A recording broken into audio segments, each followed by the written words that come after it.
Fala galera, eu sou o Sérgio Soares e vamos dar início aqui ao nosso podcast falando de Copas. O objetivo desse podcast, evidentemente, é falar sobre a vida do convidado. Todos os convidados têm ligação direta com o futebol e depois também abordar além da vida pessoal, da carreira de cada um, falarmos especificamente aí qual a Copa da sua vida e falar bastante sobre Seleção Brasileira e Copa do Mundo. Hoje, nosso primeiro entrevistado, para abrir com chave de ouro o nosso podcast falando de Copas, eu tenho aqui a honra de receber o meu amigo Luiz Fernando Cavacin.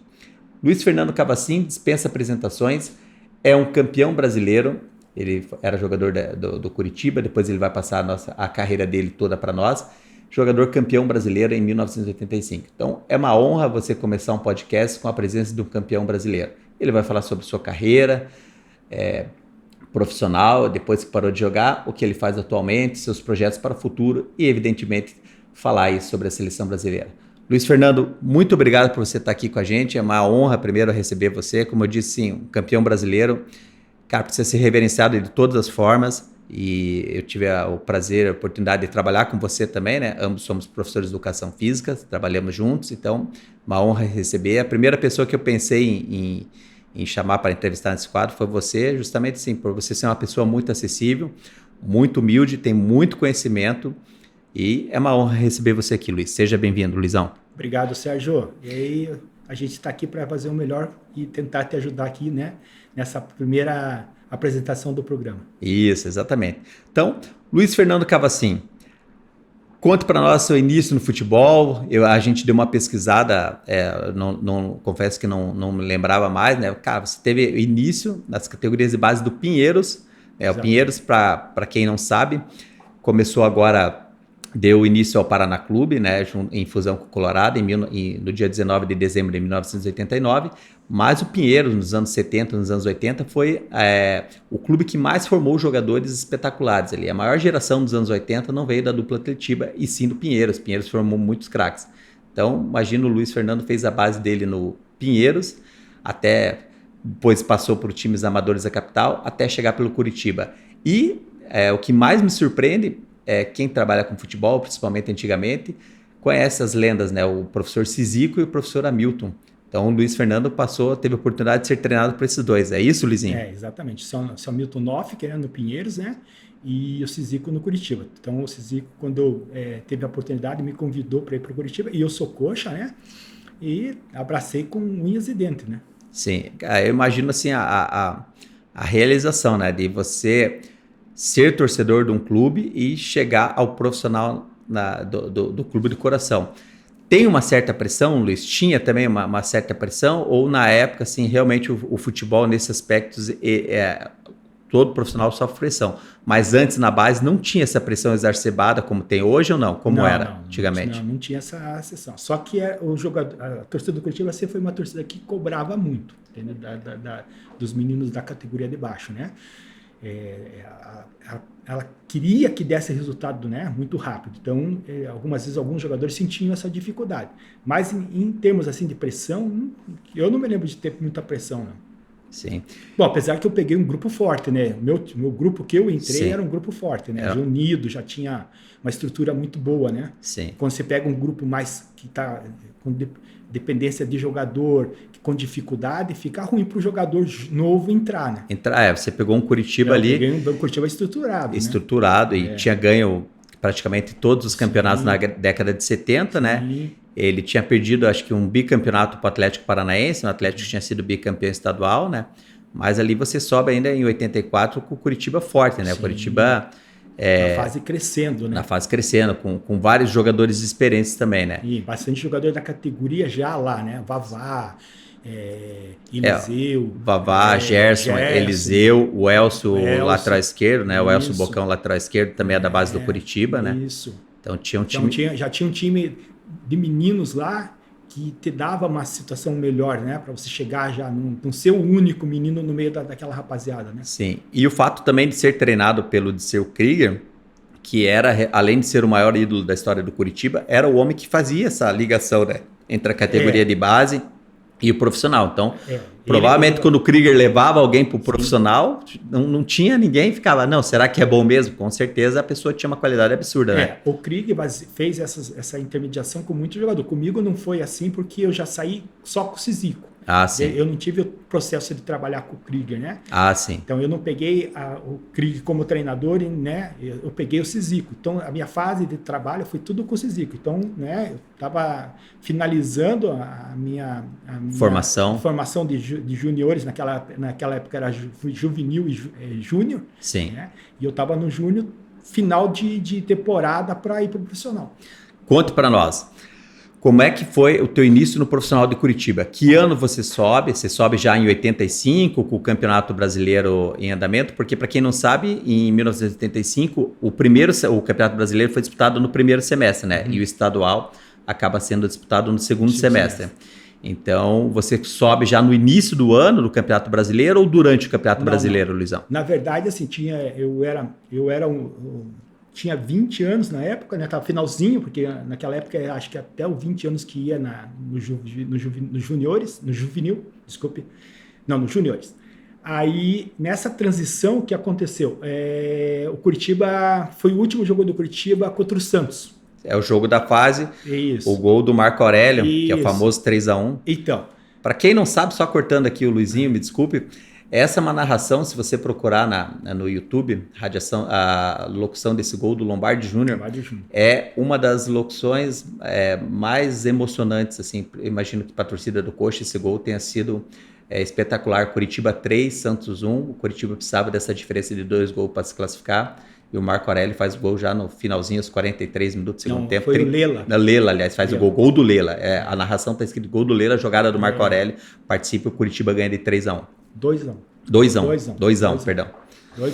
Então, daí que acontece, né? No futebol, naquela época, não tinha, como é que eu posso dizer, quanto que o jogador fazia de gol, quanto que acontecia, quanto que você participava. Eu, por exemplo, estatísticas não era levado a zero. Eu e o Joel do Atlético foram os jogadores que fizeram gol em todos os atletibas. Então, eu fiz gol em todos os atletibas. Inclusive, eu só joguei um atletiba profissional e fiz gol. Fez o gol, Então, isso aí não tinha, né? Na verdade, quando foi encerrar o meu contrato para passar para o profissional, o Curitiba já estava no campeonato. Então, eu ia ser liberado, na verdade. Sim. Ser liberado. E o Curitiba jogou nesse sábado contra o Santos e se classificou. E se fosse hoje, talvez, com essa classificação, ia começar a Copa América. Ia ficar um mês parado o campeonato. O Campeonato Brasileiro. Daí o que aconteceu?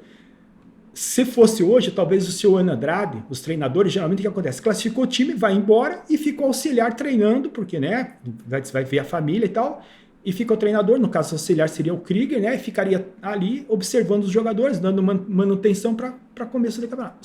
Só que o seu Andrade não viajou, ficou. E na segunda-feira ia ter um treino. E eu ia pegar meu passe para ir. Sim. Porque, né? E faltou jogador para treinar. E eu tava ali no banco de reserva, ano que entra o Atlético Paranaense. Sim. Aí o Krieger chegou para mim, Luiz, tá faltando jogador, você quer treinar? Eu disse, não, bem. Na verdade, eu não ia mais treinar, eu ia pegar meu passe e ir embora. Beleza. E treinei. E nesse treino, tava o Rafael, o goleiro, o Vavá, o Gomes na zaga, o André, tava quase o time titular. Não tava todo o time titular porque tem jogador. O Lela não tava, mas a maioria dos jogadores titulares. E foi completado o time de baixo. Eu fiz 2 gols. Um do lado da Mauá, né, e o outro do lado do placar. Do lado do placar, lançaram, eu dei uma meia lua no Rafael, entrei com bola e tudo. E o segundo, do lado esquerdo, do lado direito, do lado da Mauá, o Mior, falecido Mior, fez um cruzamento, uma bola viajada que eu pedi. Eu estava quase perto da bandeirinha de escanteio, mais perto da área grande, né? Eu saí numa diagonal, meti no peito e meti lá na gaveta do Rafael. Aí o seu Andrade vendo aquilo, perguntou para o Krieger quem que era eu. Então o seu Andrade tinha um jeito de falar, né? Ele punha a mão na frente. E aí, quem é esse menino, Krieger? Aí o Krieger falou, Luizinho, ponha na relação para Irati. Naquela época ia 16 jogadores. Era só 16, só o banco de 16. reservas. Isso. E iam só 5 Isso aí, jogadores, exatamente. né? Geralmente o cara colocava um Isso, goleiro, um isso. lateral que jogasse nas duas, Exatamente. um zagueiro, um meia e um atacante. Daí, o que ele fez? Coloca o Luizinho na relação lá. Daí, só que foi 18. Eu e o Elcio. Um era cortado daí. Não. Foi como era amistoso, poderia tudo contra a seleção de Eratim. E foram 18 jogadores. O jogo foi duro, né? O Curitiba classificado, o jogo duro, e o time quase titular, só não estava o Rafael, era o Jairo o goleiro. E o jogo duro, 1-1 primeiro tempo contra a seleção deles. Daí, o segundo tempo, daí começou a desandar, né? O Curitiba fez 2-1, 3-1, e o Índio fez o 4-1. Foi 4-1. No 3-1, o Índio já pediu para sair. O senhor Andrade mandou segurar, já tinha entrado todo mundo e faltava eu e o Elcio.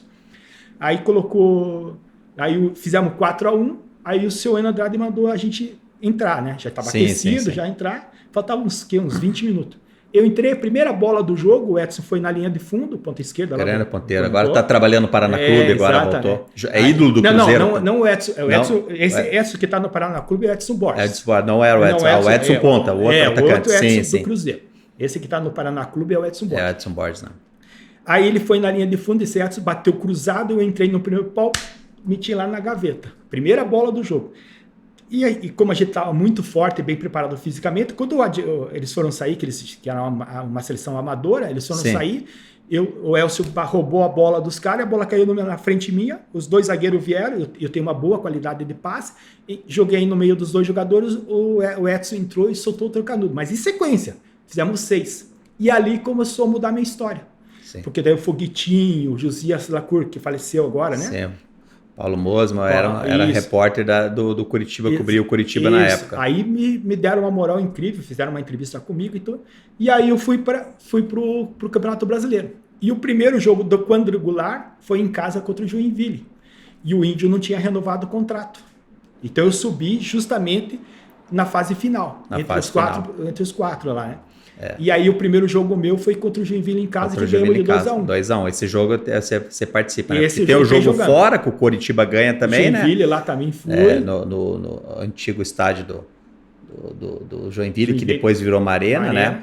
E no primeiro jogo aqui, o Curitiba ganha 2-1. Esse jogo você entra no jogo, né? Esse jogo eu entro jogando. Você entra jogando. Porque foi o primeiro jogo meu, na verdade, sim. Não esperava, né? Porque o senhor Andrade o Índio não renovava o contrato. E aí o senhor Andrade treinava com o Gil, com o Lela e com o Edson. Sim. O Lela de centroavante. E trocava comigo, né? E com o Lela, e colocava o Lela. Mas eu estava muito bem. Né? Eu estava muito bem, eu estava correndo demais, eu estava muito bem preparado, estava focado. Confiança em alta também, pelos gols que Só que eu não imaginava, porque eu estava subindo. E já pegou o jogo de pedreira, na fase final. Na fase final, né? Você imagina, eu não imaginava que entrar. Eu sabia que eu estava bem, eu estava preparado, mas não imaginava. Daí, e ele dando entrevista, o senhor Andrade falando sempre nas entrevistas, eu não sei se eu vou entrar com o Gil, ele sempre fala primeiro o Gil e o Lela, ou com o Lela e o Luizinho e Edson, né? Tudo bem. Aí chegou na pré-eleição, na hora da pré-eleição, estádio lotado, né? Então eu já fiquei naquele clima, porque eu não estava acostumado com o estádio lotado. Eu estava acostumado a fazer a preliminar, mas não ser a principal, né? Não ser a principal. E eu estava sempre lá na torcida, lá, né? No MUC, né? Sim, Movimento Unido Curitibano. Estava lá no meio da galera. Era a maior torcida da cidade na época. Nem pensava que ia entrar jogando, porque eu tinha quase certeza que ia entrar Gil, Lela, e apesar de eu ter, muitas vezes, nesses treinos, ter treinado muito bem. E aí o senhor Andrade brinca na pré-eleição, né? Falava apelido dos caras, que os caras têm uns apelidos lá que eles não gostam, né? Dos jogadores. Sim. E aí ele brincava, e os caras já falavam uns palavrãozinhos só para descontrair. E aí na relação, e daí ele falou, tava pensando em entrar com o Gil e com o Lela e com o Edson, mas eu vou entrar com o Lela, Luizinho e Edson. Quando ele falou aquilo, para mim, cara, eu tremia, porque eu não estava esperando.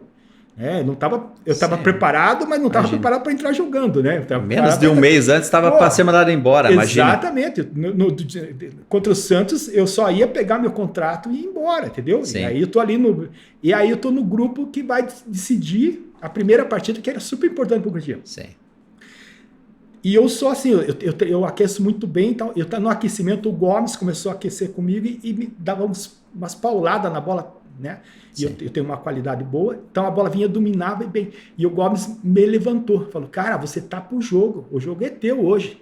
E não teve dúvida nenhuma. A primeira bola que saiu, ela foi recuada por Rafael. Você lembra que antigamente... Podia pegar com a mão. Sim, exatamente. Sim. E os goleiros davam aquele chutão que a bola ia lá em cima. O cara fazia a casquinha para alguém entrar na... mas ela foi lá em cima. E no meio. E os dois zagueiros deles eram dois zagueiros alto, maior que o Gomes. O Joinville, para quem não sabe, era o Joinville do Nardella, que ganhou 5, 6 títulos catarinense nos anos 80, né? Era um clube muito forte, então, fortíssimo. A primeira bola, e o Rafael deu essa primeira bola, deu um chutão alto. Eu disse, cara, essa bola vai vir em cima de mim. Não teve outra, ela veio em cima de mim. Quando ela veio em cima de mim, eu consegui dominar bem. Quando eu consegui dominar bem, os dois zagueiros não me marcaram, não sei porquê, né? Porque podia, como era juvenil, eles podiam dizer, vou dar no meio desse menino já para ele pipocar, né? Aí eu não saio da briga, eu meti a bola pro Lela, entre os dois zagueiros, entre o zagueiro e o lateral. O Lela entrou e deu uma paulada na trave. Aí eu caí na graça da torcida. E o gol sai por causa do que o Dida vai na linha de fundo, toca para mim dentro da área pequena, eu domino a bola, veio dar o drible no goleiro, eu volto para trás, cruza, aí sai o gol do Lela. Maravilha. Então eu estou participando dessa jogada toda. Então, nesse ano, e o cara foi expulso em cima, teve uma expulsão e o cara foi expulso em cima de mim. Né? Então, quer dizer, eu tive uma... Sim, foi fundamental para o jogo. Tive uma boa participação. Sim. Primeiro jogo, o cara se expulsa em cima de você. Você participar do lance do gol, né? E participar de toda a jogada, né? De todo o movimento do jogo. Aí fiquei no banco contra o Joinville lá, contra o Atlético Mineiro aqui, Atlético Mineiro lá. Então, daí já tive mais uma participação boa. Aquele jogo, eu imagino para você, né? Que você falou recentemente do estádio lotado. E o Atlético Mineiro, em 1985, ele é o clube que faz a melhor campanha, né? Durante as fases preliminares no Campeonato Brasileiro. Cara, jogar no Mineirão ali cabia facinho, 80, 100 mil pessoas. Como foi aquele jogo? Foi uma pressão? Pô, imagino deve ter sido uma pressão absurda, né? E tem uma outra coisa que a torcida não sabe, né? A grama é muito alta. Antigamente Serra Dourada, Mineirão, os gramados, determinados clubes faziam essa mudança de gramado, porque não tinha o padrão, primeiro, de tamanho, né? Tinha 2 tamanhos oficiais, hoje só tem um tamanho oficial. Na época ainda tinha alguns estádios maiores que os outros, e os clubes deixavam a grama alta, que se você observar na televisão, nesse jogo, Coritiba e Atlético Mineiro 0x0, que é a famosa defesa do Rafael, que ele pega em cima da linha, cara, você não consegue ver a chuteira do pessoal mesmo, né? Não consegue, e para nós era atrapalha muito, porque primeiro que você não está acostumado, né? E você, o que queria fazer? Nós queria carregar a bola, e não dá para carregar a bola naquele campo, entendeu? Entendi. Você tem que evitar de carregar a bola, você tem que fazer a bola rodar mais. E você carregar, porque você teria que... Ali era importante ter posse de bola. Sim. E o Coritiba não ficou com tanta posse de bola. Para segurar o Atlético Mineiro. Para tentar. Meu Deus, uma seleção. Tanto que foi muito difícil o Coritiba chegar na frente. O Atlético realmente... Só que o nosso time estava muito concentrado. E você ter concentração em 90 minutos não é fácil. Não, eu imagino, principalmente assim, que o pessoal fala que o jogador brasileiro em geral, ele não é disciplinado taticamente, né? Exatamente. Mas assim, além de vocês terem sido disciplinados taticamente, vocês tinham literalmente um mestre que já tinha dirigido o Internacional, o Enio Andrade, que acho que é um dos maiores times do mundo, né? Que foi o Internacional, tricampeão brasileiro na década de 70. O Enio Andrade realmente era um mestre, foi um técnico acima da média, assim, e sabia mexer com essa estratégia mesmo. Tanto que ele pegou um time, a gente sabia que o nosso time não era um time de craques, era um time limitado, mas muito dedicado. Só que teria que ter alguém que soubesse que que o time se dedicasse. Sim. Tanto que ele joga com 3 volantes, né? Que era o André, o Amarildo, o Almir e o Tobi. O Tobi não era meia esquerda. O Tobi era um volante. Meia volante, Sim, né? Ele sabia fazer as duas posições, né? Então, mas com muita qualidade. Sim. Né? O Almir, uma tranquilidade absurda, e o Amarildo, pequeador do nosso meio de campo. Né? O Amarildo veio da base do Colorado, né? Do Colorado, né? O Dida também, da base do Colorado. Então, e o nosso lateral era muito forte, tanto o Dida como o André. Então, e a dupla de zaga, Gomes e Vavá, dava tranquilidade. Sim. E o Rafael na fase absurda, né? E o Gomes, o Gomes, para quem não sabe, ele já era talvez o jogador mais experiente, ele foi campeão brasileiro em 78 pelo Guarani. E ele bate o último pênalti na final contra o Bangu, né? Essas são histórias. Até o Vavá bate pênalti, né? O Vavá bate numa conheço o Vavá. Tremendo, né? Mas o Gomes, o lance do Gomes é assim, o Gomes tem um cacuete. Sim. Então, e um caguete muito pesado. Ele bate a mão na perna e na cabeça. Então, na hora do pênalti, ele saiu batendo a mão na perna e na cabeça. Só que isso não aparece na televisão. Sim, sim. E nós ali que sabíamos daquilo, falamos, cara, como é que o cara vai bater esse pênalti assim? Porque, lógico, deve ser a tensão, né, cara? É uma tensão. Se ele já tem esse tique, né? Imagine ali na hora do pênalti. E ele foi batendo a mão na cabeça, cara, nós rezando, né? E você vê que ele não pega muito bem na bola. Sim, sim. E ela sai pro lado, vai entendeu? Pro lado e acaba tirando do Gilmar. E o Gilmar, quase os 90% dos pênaltis, ele foi na bola. Foi no canto. Entendeu? Foi no canto certo. Foi no canto certo. Só que as bolas foram bem colocadas também. Não, os pênaltis, os 9 pênaltis, assim, foram muito bem batidos, né? Até o doado que ele tira, só que ele tira muito, né? Era um canhoto muito bom de bola. Tanto que o Rafael vai pro outro lado. O Rafael vai pra esquerda e ele bate no canto direito ali. Mas alguém teria que errar. Alguém teria que errar. Infelizmente, né? Depois você vê a história dele, a gente fica, né? Sim. Mas é uma coisa que marca você, né? Não tem como. Marca você. Não tem nem o que o cara fala, ele vai sempre ser marcado. E depois, Luiz, você ainda fica você fica no Curitiba. O Coxa perde o campeonato de 85, né? A final é Atlético Paranaense e Londrina. Depois você fica no Coxa até 87. Na verdade, daí eu vou pro Juventude. Na verdade, você vai pro Juventude por empréstimo e lá você é dirigido nada mais, nada menos por... Luiz Felipe Scolari. Luiz Felipe Scolari. Maravilha. E essa ida minha, já tinha... O Juventude de Caxias já estava me namorando um ano antes. Sim. Porque o Livy Cooper gostava de mim. Sim. Então o Livy Cooper tentou me levar um ano antes. Sim. Mas aí levou o Cuca, mas o Cuca já estava no interior de São Paulo, do Rio Grande do Sul. Acho que não me lembro o nome, Santa Cruz, lá do Rio Grande do Sul. E aí foi pro Juventude. E aí ele me namorando e tal, mas daí não deu certo. Aí o Luiz Felipe Scolari veio da Arábia para cá e ele foi no lugar do Luiz Felipe Scolari. Só que daí ele tinha conseguido minha contratação. E o Curitiba me emprestou Me liberou para lá. Então, na verdade, eu ia pegar o Livy. Que ele já conhecia meu trabalho, já conhecia a minha característica, porque eu era bem magrinho, né? Sim. Então, e no Rio Grande do Sul, meu amigo, a cabeça... Forte. Não. Aí, fui para lá, treinei e tal, com o Luiz Felipe Scolari e tal, não sei o quê. Daí ele falou assim para mim, bem no dia do primeiro jogo, nosso em casa contra o Inter de Santa Maria, né? Ele falou assim, você não vai tocar na bola, mas se movimente. Né? Porque ele sabia que os caras... Sim, iam chegar duro. Nossa, e não tem, se é fora de casa, lá não tem isso. Sim, futebol força realmente. Muita força. Na verdade, eu fui o melhor jogador em campo. Boa. Daí, só que assim, fui reconhecido por ele na frente de todos os jogadores. Então, ganhamos de 1-0 o gol do Alamir, volante que veio...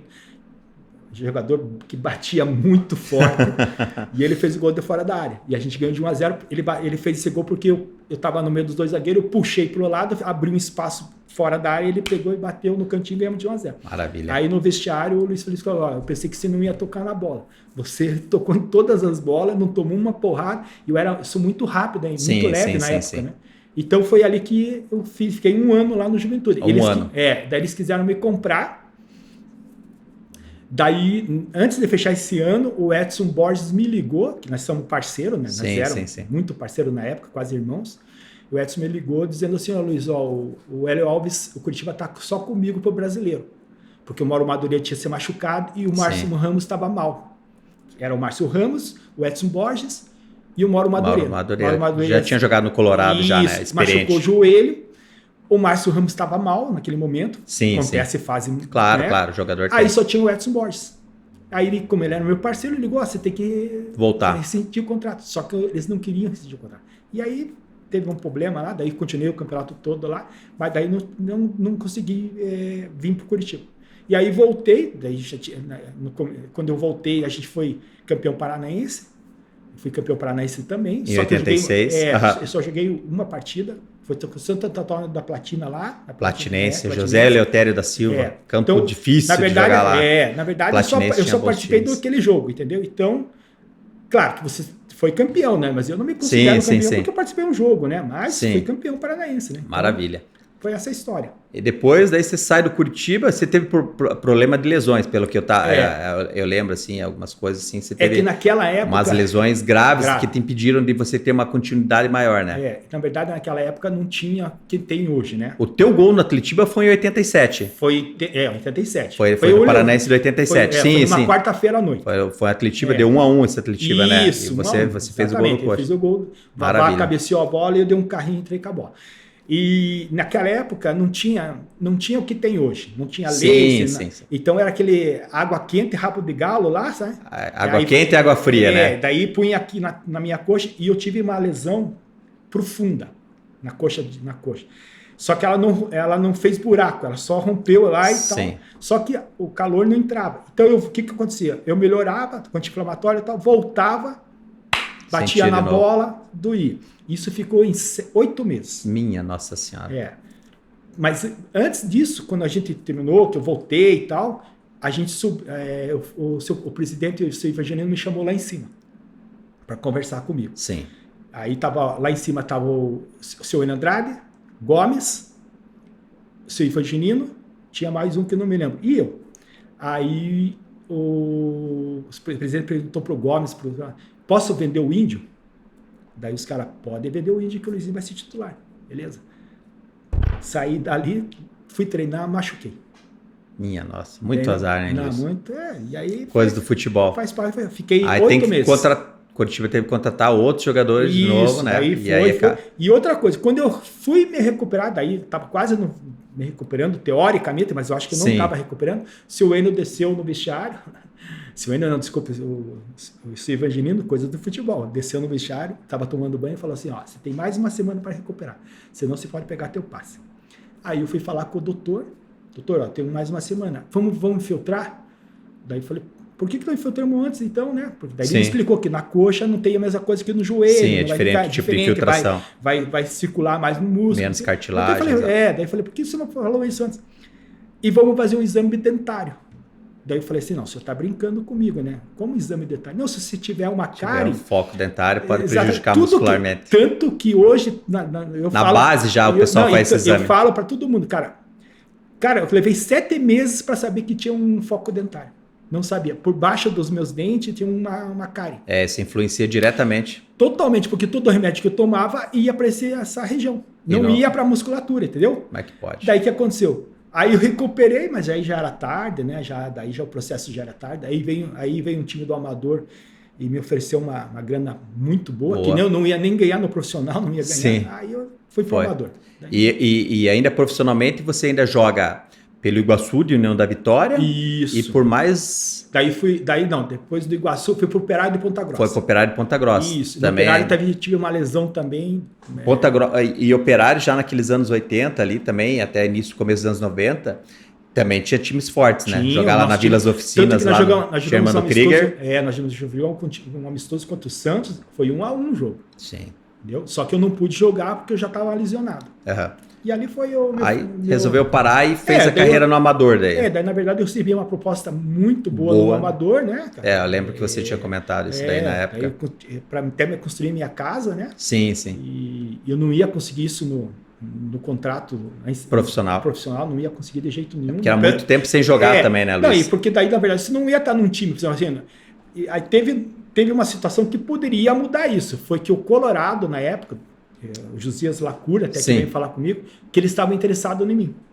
Só que eles queriam um empréstimo de graça. E o Curitiba não quis fazer isso.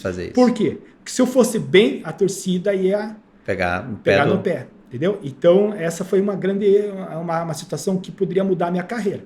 Eram outros tempos de futebol também, né? É difícil hoje o pessoal entender, né? Como era quase amador, o futebol profissional da época era quase amador, com essas coisas.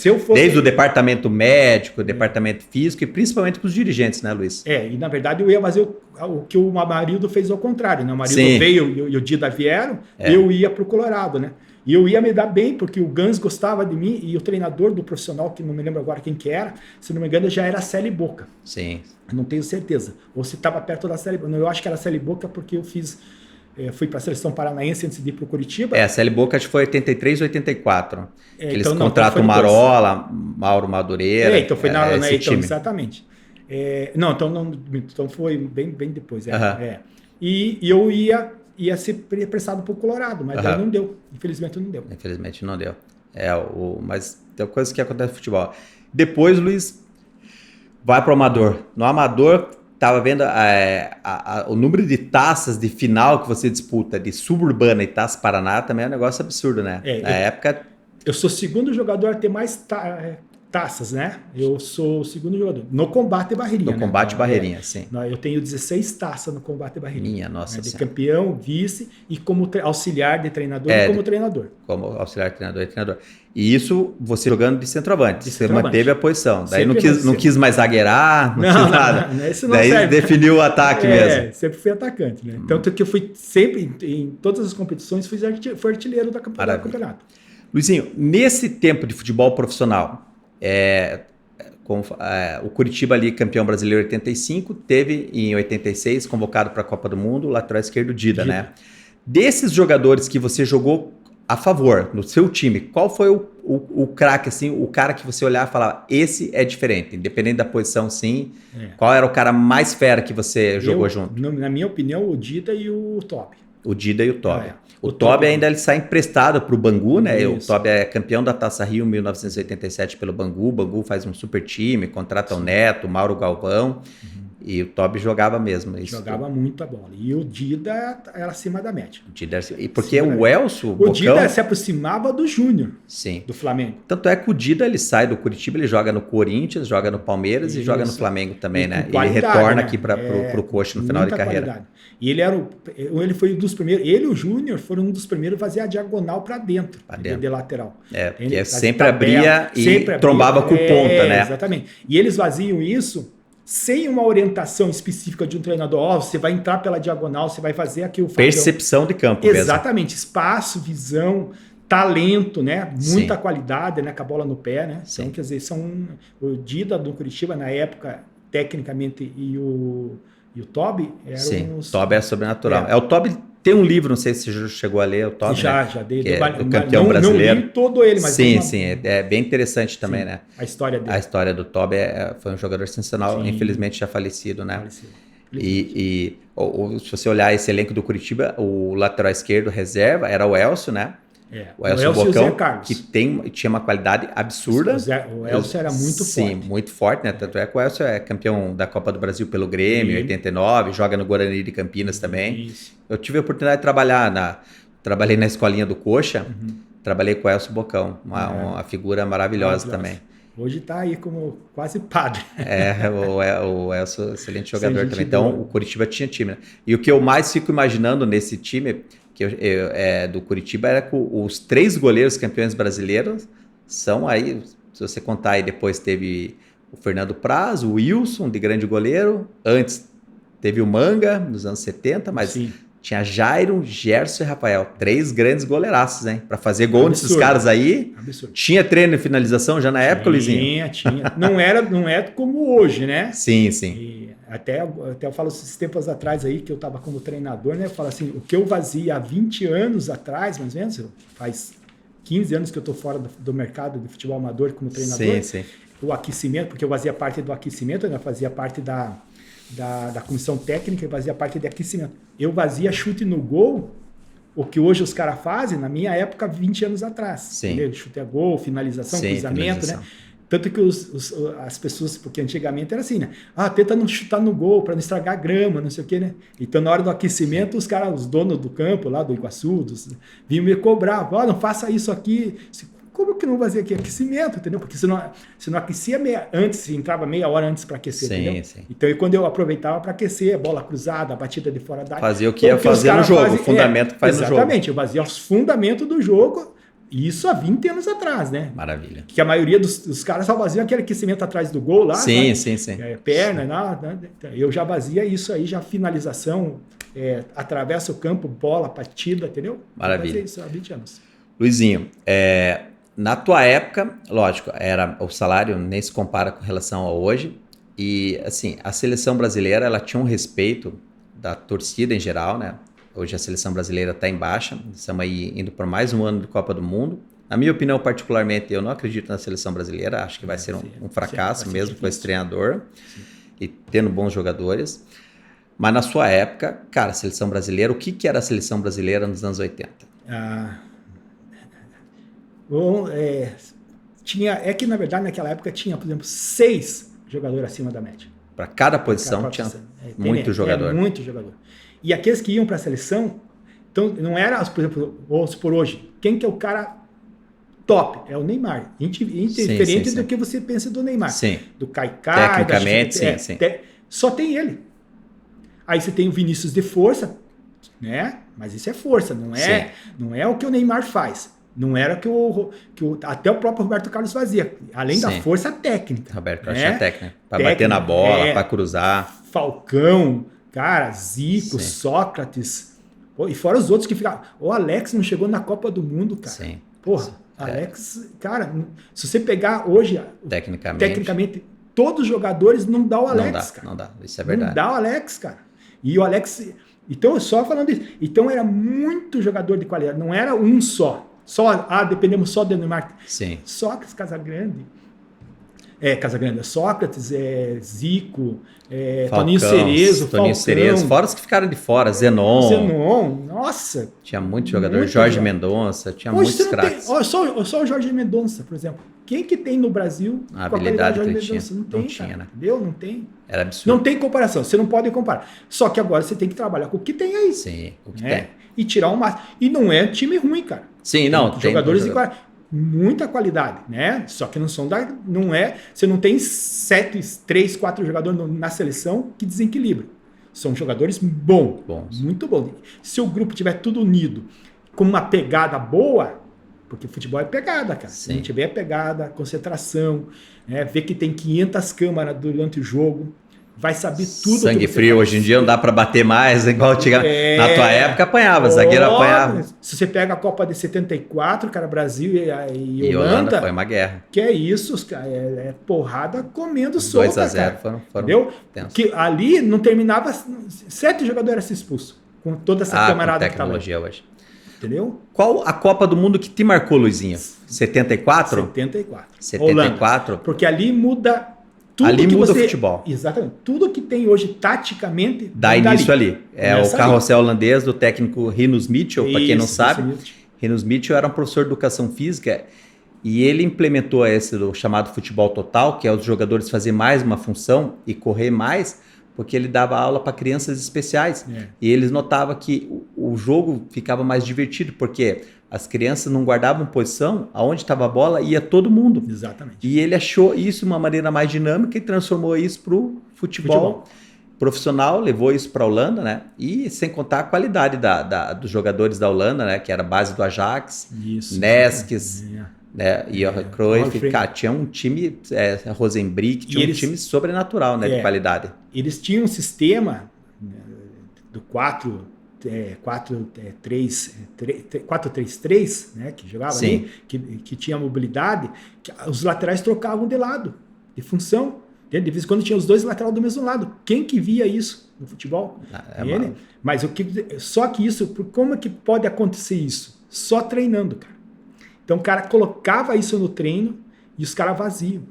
Então, marcação alta, lá em cima, defesa alta. E tinha uma situação na Copa de 74, que se você pegar e ver nos lances, que tinha certo momento que não sei quem, porque acho que era uma coisa ensaiada, que alguém dizia assim, vamos marcar o Sérgio agora, vamos pegar o Sérgio. Ia todo mundo em cima da bola. Não era um só.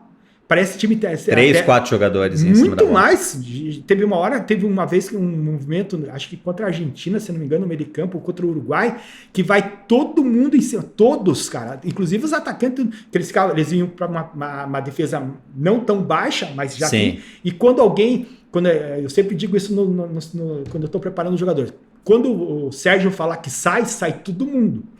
E ele devia ter uma orientação assim, naquele ali, que alguém falava, gente, é agora em cima do Sérgio, todo mundo em cima do Sérgio. E todo mundo ia, cara, naquela bola. Tanto que o cara não sabia, não tinha nem como chutar a bola. Maravilha. Como é que o cara vai fazer isso, cara? Porque, né, tem que ser treino. Tem que ter treino, repetição ao extremo. Exatamente, por isso que eu digo sempre para os meus jogadores. Se você treinar, se você fizer no treino, você vai fazer no jogo. Se você não treinar, você não vai fazer no jogo. Então, tem que treinar, E aí você tem que conquistar isso, né? Você como treinador tem que passar para o Sérgio essa segurança para ele fazer no jogo. E uma pena que a seleção da Holanda perde essa Copa do Mundo para a Alemanha. No ano seguinte, na Copa seguinte, em 1971, na Argentina, também chega à final com futebol menos vistoso já, porque já tinha mudado. O Cruyff já não foi já nessa não tinha Copa, mudado. Né? O mundo já tinha descoberto a forma da Holanda jogar e acaba sendo vice-campeão. Você acha que de todos os países, se fosse para falar alguém que merecia ter uma Copa do Mundo, é a Holanda, né? Holanda, com Fez certeza. grandes seleções também depois dos anos 80, ganha a Eurocopa com Gullit, Van Basten, Rijkaard, mas não obtém sucesso na Copa do Mundo. Nos anos 90, também grandes seleções, né? Em 98 faz semifinal com o Brasil, 94 quartas de final. E até os 3-0 aqui na disputa de terceiro e quarto lugar com a gente em 2014. Mas não tem uma Copa, é um pecado, né, Luiz? Essa 74 era o top de tudo, né? Porque o que eles mostraram de futebol, né? E eles não podiam ter sentido tanto o jogo da Alemanha na final. Entendeu? Sentiram. Porque eles sentiram, eles fizeram o gol, saíram na frente e tomaram o gol logo em seguida, se não me engano. E isso deu uma... E aí tomaram a virada no primeiro tempo ainda. Sim. Mas eles tinham ainda todo o segundo tempo para recuperar. E ali alguma coisa deve ter acontecido no vestiário, alguma coisa, porque eles não conseguiram... Repetir o futebol. Exatamente. Entende? O jogo acabou literalmente no primeiro tempo. Exatamente. A mente deles, porque eles estavam muito focados. Acho que não passaram por essa situação, nem o jogo da Copa, e quando passaram não souberam como reagir, talvez. Tem aquele negócio da camisa, né? Sim, a camisa pesa, porque a Alemanha... muito. A Alemanha já tinha um título mundial. Exatamente. E de repente, sempre os jogos entre a Alemanha e Holanda, talvez a Alemanha sempre teve... Predomínio, né? Isso. Historicamente. Eu sempre falo na pré-eleição, quando eu dou pré-eleição, que depende do jogo, a camisa influencia. Sim. Entende? Por mais que você faça uma partidaça, a camisa influencia, né? Entendi. A decisão, o time tem pouca chance e decide. Você massacra o time, mas ele vai lá em 2 bolas, resolve o jogo. Então a Copa que mais se marcou foi de 1974. Como mudança de futebol, né? E de todas as Copas do Mundo que você assistiu, Luizinho, qual o maior jogador de Copas do Mundo que você acha que você viu? Eu acho que o Ronaldinho Fenômeno e o Ronaldinho Gaúcho. Você acha que os dois foram acima da média? O Zico também. Cara, tem uma relação muito forte de jogadores. Falcão. Cara, é impressionante. Uma seleção que não ganhou a Copa Não ganhou a Copa de 82. Essa você sentiu, assim, foi... Nossa, essa foi... Acho que todo brasileiro sentiu, né? Sentiu essa foi uma Copa onde que tinha jogadores extremamente técnicos, né? Todas as posições. Se você ver qual que é a posição que não tinha jogador habilidoso ali. Talvez a lateral direita nossa naquela época. Tinha o Leandro, mas o Leandro... Você não acha o Leandro? Não acho que... Laterais? Eu acho era o Valdir Pérez, o goleiro.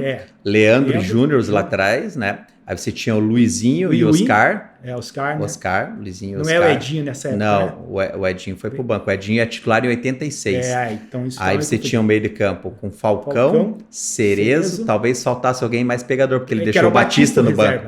Batista entra contra a Argentina, né? Até o Maradona expulso. Então, mas daí o Zico, o Sócrates... O Zico e o Sócrates, dois de criação, Éder Aleixo e o Serginho, que destoava um pouco tecnicamente. Porque era para ser o Careca. Era porque o Careca, Reinaldo se machuca, Careca também, então, né? E depois o Serginho Chulapa. Esse é o cara que era menos técnico do time. Porque o Zico dá uma bola para ele contra a Itália, que é para ele fazer o gol e ele abaixa a cabeça e chuta para fora, né? Não pode esperar ele. Era isso, né? Isso aí. Agora o resto do time, cara... É só jogador técnico, Nossa Senhora. Éder Aleixo, se você ver os gols dessa Copa do Mundo, é uma obra de arte, né, Luiz? Não, todos, né? Todos os gols da seleção brasileira não do tem começo. Gol assim, a não ser do Serginho, e ainda que tem... aquele de cabeça, né? Porque na verdade ele é o cara raçudo, né? Corria mas também, brigava. Cara, mas é uma obra de arte, né, Luiz? Ali também foi um outro pecado não ser campeão. Não ter sido campeão. Luizinho. O Telê não ter sido campeão. O Telê não ter sido campeão. Depois ele volta em 86, mas com uma geração mais envelhecida, né? Ele leva ainda o Júnior já jogando como volante, né? Porque o Júnior jogava na Itália, no Torino como volante. O Falcão é banco de reserva, porque o Falcão vem para São Paulo em 85, mas não consegue repetir o sucesso da Roma, né? Que ele faz. E o Zico também vem de lesão do joelho, né? Talvez o Sócrates ali ainda também já tivesse, mas não tinha feito sucesso no futebol italiano, né? Na Fiorentina. E a seleção acaba não engrenando, né, Luiz? Aí acaba foi. perdendo nos pênaltis. Até fez um bom jogo, né? Sim. Contra a França, empatou 1-1, mas acaba perdendo nos pênaltis e infelizmente o Tele Santana não ganhou uma Copa. Né? Outro treinador que merecia uma Copa do Mundo, né? Treinador que merecia pelo histórico dele, né?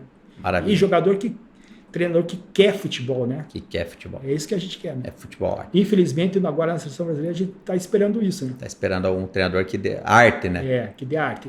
Porque, na verdade, nós precisamos de arte. Cara. Sim. Mas arte consciência, né? Consciência. Que nem tinha ali, né? Sim. Não é, com responsabilidade, não é da abandonar a posição. Sim, sim, com respeito, né? Pro jogo. Jogo jogado, né? Pro jogo. Se fizer 3, vai fazer 4. Sim. Na Libertadores que o Curitiba joga, em 86, você participa, Luiz? Não, já não participo. Você já está emprestado por Juventude, já, né? Já está emprestado por Juventude. Estou emprestado por Juventude.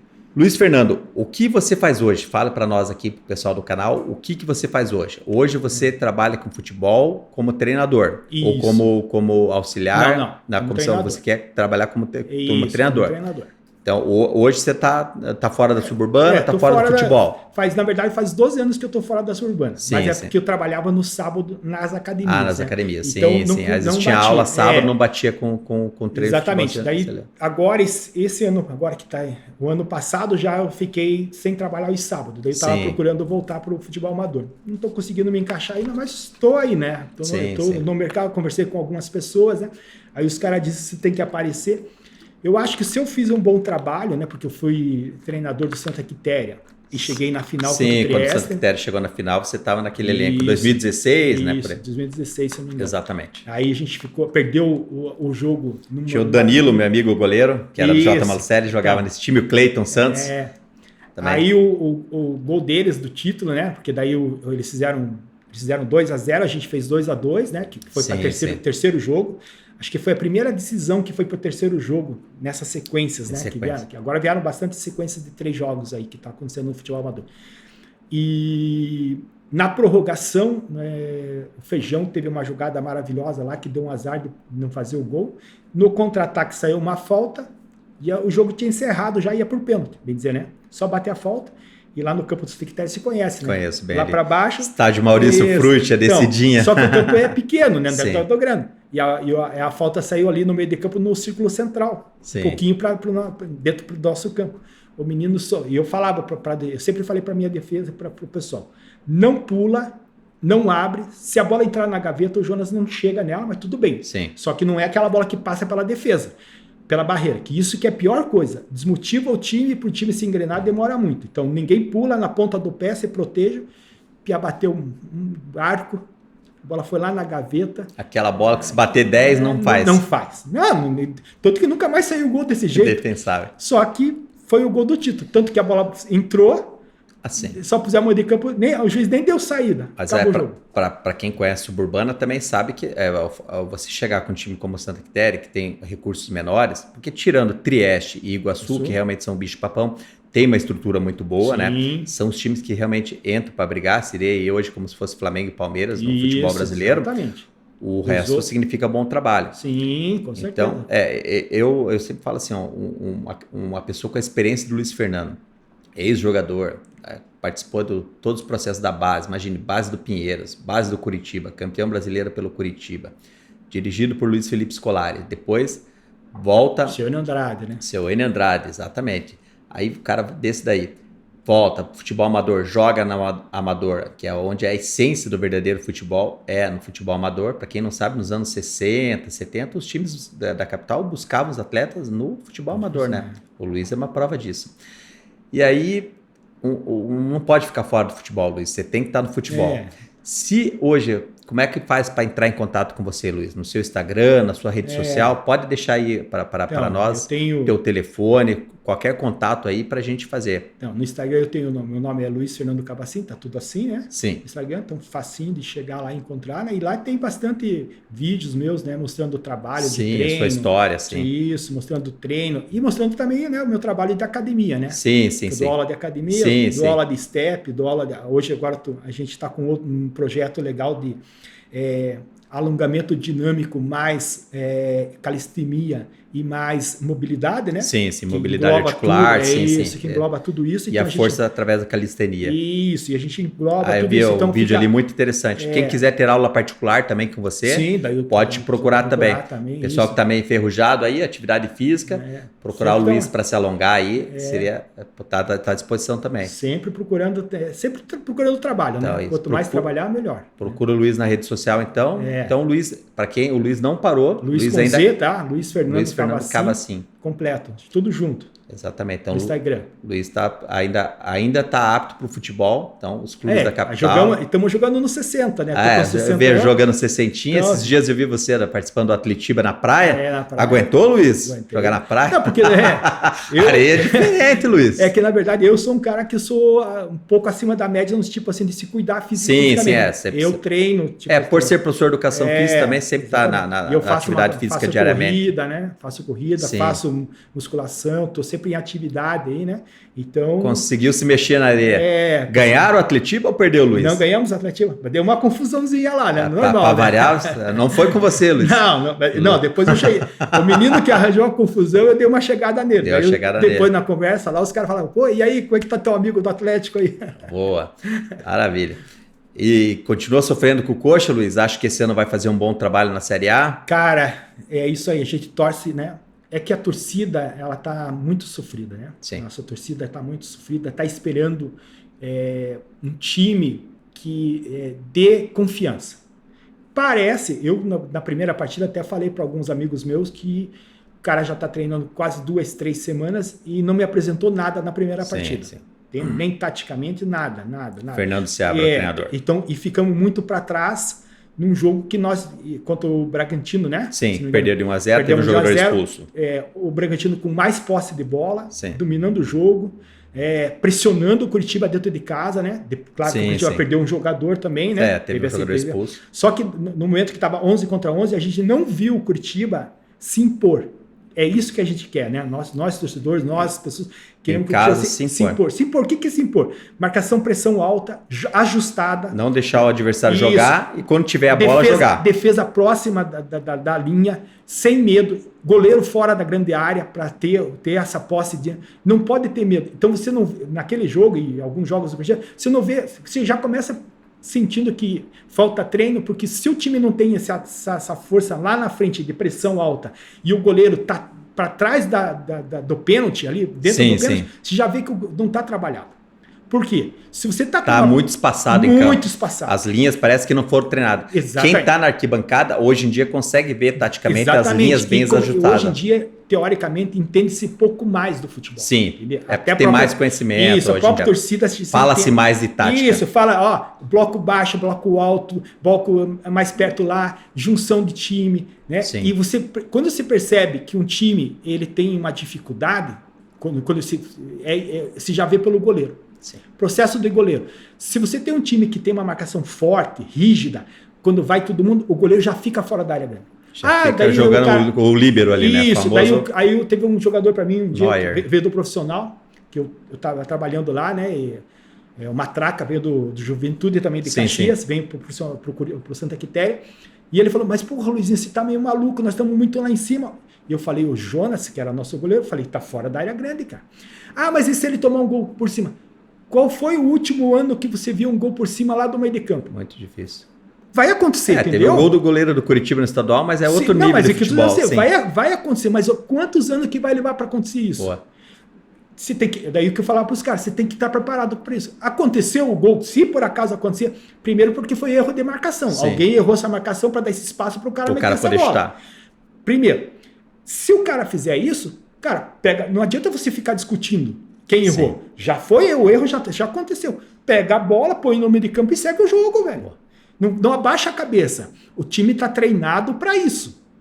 Se acontecer foi porque o Sérgio errou a marcação, o Luizinho errou a marcação. Sim. Vamos cobrar do cara. Não vai fazer isso? Vou pôr outro jogador no teu lugar que faça. Entendeu? E depois conseguiu uma boa vitória contra o Cruzeiro fora, aí empatou contra o Chapecoense, tá ganhando de 3-1, né, Luiz? Mas assim... Mas tá saindo gol. Tá saindo gol. O ataque tá fazendo. Aí contratou bons jogadores ali, né? O ataque, Breno Lopes. Aí você já vê o dedo Pedro do Rocha, velocista, né? O Breno Lopes é um bom atacante, finaliza bem. E aí você já vê o dedo do treinador também, né, cara? Você acha que foi um erro ter tirado o Mozart do ano passado? Ou você não. Eu acho que o Mozart não era para a Série A. Você acha que ele não é treinador de Série A? Eu acho que ele mostrou que ele é treinador de segunda divisão. Entendi. Porque o estilo que ele jogou, com o time que ele tinha, que parecia ser limitado, né? Time ser limitado. E ele chegou, vamos dizer, até tranquilo. Sim. Entendeu? O objetivo dele, o que era? Não tomar o gol, só que eu achei que faltava velocidade. Entendi. Entendeu? Ele tinha uma defesa boa, que segurava bem o jogo, mas quando saía o contra-ataque, não tinha definição. Sim. Tanto que no penúltimo jogo em casa, o Curitiba deve ter dado 2 chutes no gol. Se eu não me engano, o primeiro tempo nem chegou. Sim, teve poucas finalizações. É o que eu digo. Se você não faz no treino, você não faz no jogo. Não faz no jogo. Os 2 zagueiros, tanto o menino do lado direito, aqui, que eu falo que é polaco, e o Moreno, que estava lá de cá, que não me lembro o nome deles, o que eles faziam? A única bola de segurança que eles tinham, tocar no lateral, receber, Não tinha saída. A ultrapassagem, a passagem para quebrar as linhas, né? Chamado quebrar as linhas de marcação. Quando ele chegava, e quem que chegava? Esse aqui do lado de cá, do lado direito não chegava. O menino que estava do lado esquerdo aqui, quando ele chegava aqui no meio de campo, o que ele fazia? Ele não sabia se ele fazia uma bola enfiada, se ele jogava atrás, porque os caras não davam opção. Sim. Aí o que ele fazia? Ele tocava no lateral, voltava para trás, não saía. Tanto que a torcida vaiou no final do jogo, porque não tem... Cara, isso é treino. Isso é treino. Por exemplo, eu, Santa Quitéria, treinador, o Balói, que treinou comigo, os zagueiros já sabiam. Dominou bem a bola, sai com a bola para frente. Dá um passo, isso falta, né? Dominou bem a bola, deixa eu falar para eles.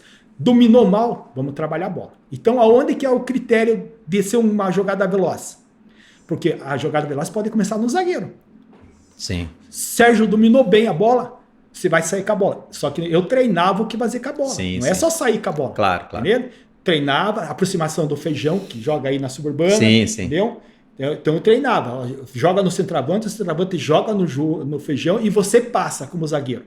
Maravilha. Quem que esperava que o zagueiro vai passar? Quem vai marcar zagueiro? Ninguém faz. É o elemento surpresa. Então, isso há 20 anos atrás. Bom, isso que o Edinho fazia, né? Exato. Lateral. Aí, zagueiro, artilheiro. Então, o cara passava, sabia jogar, porque onde a bola caía, os caras sabiam fazer isso e passava, era o elemento surpresa. O cara ficava esperando o lateral passar, quando via... Sérgio, o que você está falando, perfeito. Só que a única diferença, que o Tele não fazia esse treino específico. Sim. Isso era da percepção do jogador. Mas o jogador hoje em dia não tem muita essa atitude. Por isso que eu estou dizendo. Percepção. Você precisa dar confiança para ele fazer. Se o treinador não faz isso, se eu não dou confiança para você, você não vai fazer.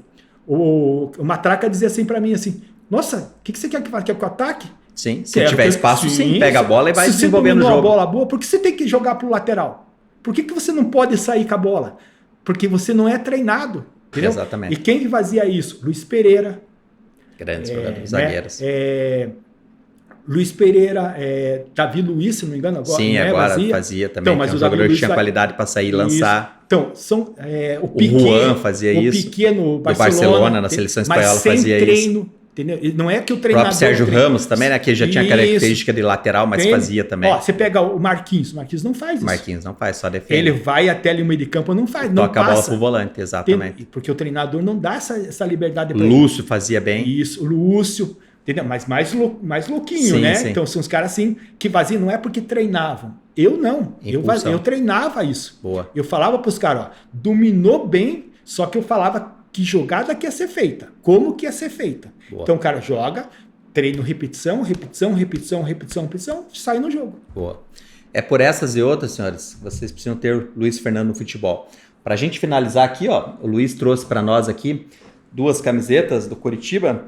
Essas camisetas que o Luiz participa dos Jogos Festivos, né, Luiz? Então, essas são dos Jogos Festivos. Essa dos Jogos Festivos, né? Uma camiseta aqui, comemorando aqui a data do título, 31 de julho de 1985. E uma outra essa aqui, é a atual do mais Curitiba. Atual do Curitiba. Essa é a atual mesmo. Da Diadora, isso. Essa daqui, do Atletiba da Praia, Luiz. Não, essa é a atual agora, né? Sim. Essa você ganhou do clube. Do clube agora. Isso, campeão 85. Uma homenagem do clube. Essa camisa última, o Luiz ganhou Vou pedir a licença aqui, porque eu não tenho envergadura moral para tocar nessa medalha. Essa foi a medalha que foi ganha anos depois, que a CBF deu para os jogadores do Curitiba. O Coxa foi campeão brasileiro e não recebeu as medalhas. Eu tenho uma história, vou contar para finalizar o podcast de hoje. Então a medalha aqui, ó, Taça de Ouro, campeão, 1985. O símbolo antigo da CBF, né, como era, até o início dos anos 90, né, com o ramo do café do Brasil ali no meio. Uma medalha de campeão brasileiro. Essa medalha foi entregue depois, não porque a CBF não fez a medalha de campeão. Na época, as federações tinham muita importância no cenário do Campeonato Brasileiro, tinha muita interferência no futebol. O presidente da Federação Carioca, quando houve a final Curitiba e Bangu, era o senhor Eduardo Viana, mais conhecido como Caixa d'Água, que fica de 1984 até os anos 2000 na presidência da Federação Carioca. E o recém-presidente empossado da Federação Paranaense, em 1985, também é um senhor que ficou muitos anos no cargo, o Oinarev Nilo Rolim de Moura. Ele não foi ao Maracanã. Ele tinha uma ligação forte com o Atlético Paranaense, tinha acabado de ser presidente do Atlético Paranaense, e ele não foi assistir a final Curitiba e Bangu. Não foi porque, será que não foi convidado? Será que não quis porque era atleticano? Mas o fato é que ele não foi. E o presidente da CBF, então, delegou o poder de entregar as medalhas de campeão e vice aos presidentes da federação. E o Curitiba, campeão brasileiro, foi para a festa, evidentemente, deu a volta olímpica com a famosa taça das bolinhas, e o Curitiba deu a volta olímpica e não se ligaram nas medalhas, porque não teve ninguém para entregar essas medalhas. E os atletas profissionais, isso não foi cobrado depois, e veio essa história, né, através da entrevista de alguns ex-jogadores do Curitiba, que não tinham recebido nem a medalha de campeão brasileiro. Justiça foi feita, né? Anos depois, os atletas receberam essa medalha, e o nosso amigo aqui, o primeiro entrevistado do nosso podcast, Luiz Fernando Cavacin, fez parte, como ele mesmo narrou, a história brilhante, participando do jogo contra o Joinville, fazendo parte da campanha do Curitiba de 1985. Por toda essa experiência, contratem o Luiz aí para trabalhar com futebol ou com o personal. Luizinho, obrigado. Prazer escutar você um pouquinho, né? E obrigado pelo convite. Ter contado sua história, é uma honra ser seu amigo, conhecer você, e espero aí que nosso podcast vire para mais edições, para na próxima temporada você vir aqui também. Valeu, sim. Luizinho. Obrigado, Sérgio. Agradeço pelo convite. Espero que o pessoal que tenha visto aí tenha gostado da nossa entrevista. Com certeza. Valeu, galera. Esse é o nosso podcast de hoje. Para terminar aqui, vou dar um brinde para o Luizinho, um brinde do nosso apoiador, a Lideraço, que é aço para construção civil. Tá aqui trazendo um copinho para o Luiz beber a água geladinha dele, a cervejinha geladinha dele. Então tem uma lembrança aí do nosso patrocinador, a Lideraço. Valeu, galera. Agora com vocês o nosso próximo episódio. Valeu!